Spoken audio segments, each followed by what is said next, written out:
Good morning, sweet ladies. Thank you for joining us in Far Above Rubies today. I'm so very glad that each of you are here. Today we are focused on Isaiah chapter 29, and we're going to talk about in an instant. In an instant. Verse 6 of Isaiah chapter 29 says this.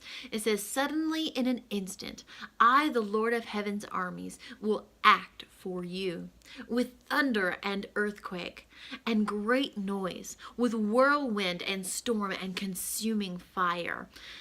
I don't know about you, but when I'm upset and when I want to take hold of a situation, I can bring a little fire, right? I know most of us ladies can. I can bring a little fire to the situation. It's probably not a good thing, but I can bring a little fire if I choose to act on my own behalf. If I have been wronged, if something is coming against me, if I've gotten in an argument with someone, I can bring the fire, right? I could do that if I want to act on my own behalf. But what would you prefer? Would you prefer to bring a little fire to the situation and feel vindicated and like you've won a small victory? Or would you rather have the Lord in an instant act for you with thunder, with an earthquake, with great noise, with a whirlwind, or a tornado, really is what that's talking about, or a storm, or consuming fire?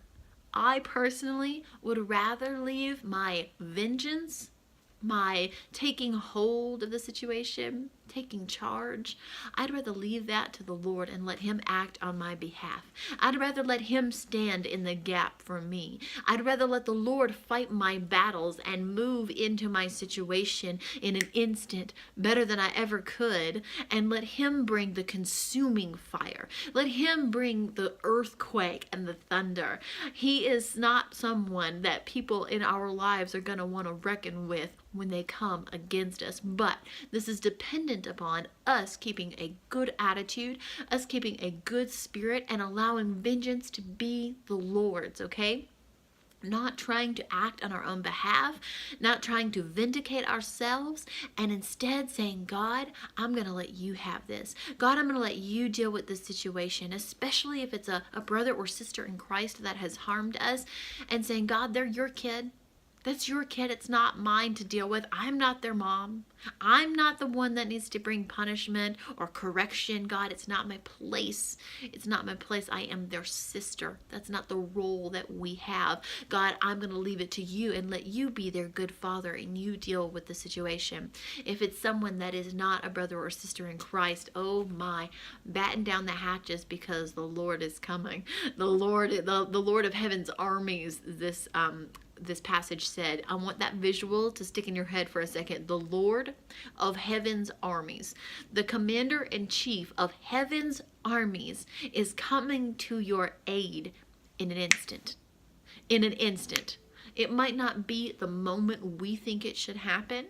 God might say, no, not yet. The timing isn't right yet. And it might be a few moments, a few days, a few weeks, a few months down the year, down the road. But the Lord will act in an instant when the timing is perfect, and He will take the appropriate actions to defend you.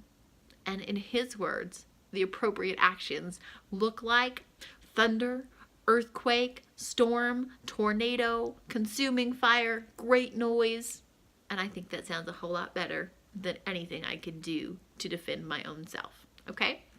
So whatever you're looking at in life right now, you're feeling a little attacked, you're feeling persecuted, you're feeling like the whole world is coming against you at this moment, or maybe you just feel that you've been harmed or hurt or pained by something or someone in life, I encourage you to leave it to God. And I mean verbally give it to Him, not just ignore it, but to actually offer it to the Lord and say, God, I'm going to give this to you.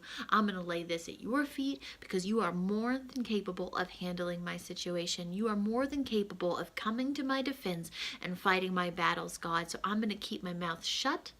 I'm going to have a good attitude and a good spirit. I'm not going to disparage that person, whether they are a brother or sister in Christ or not. I'm not going to disparage that person. I'm not going to verbally attack them. I'm going to leave it to you, and I'm going to trust you to handle it in whatever way you see fit. And if it involves a little storm and a little thunder, a little consuming fire, God, I won't be mad. Go and read Isaiah chapter 29, and I hope that it encourages you what it looks like for the Lord to come to the rescue, for the Lord to, in an instant, come to your defense.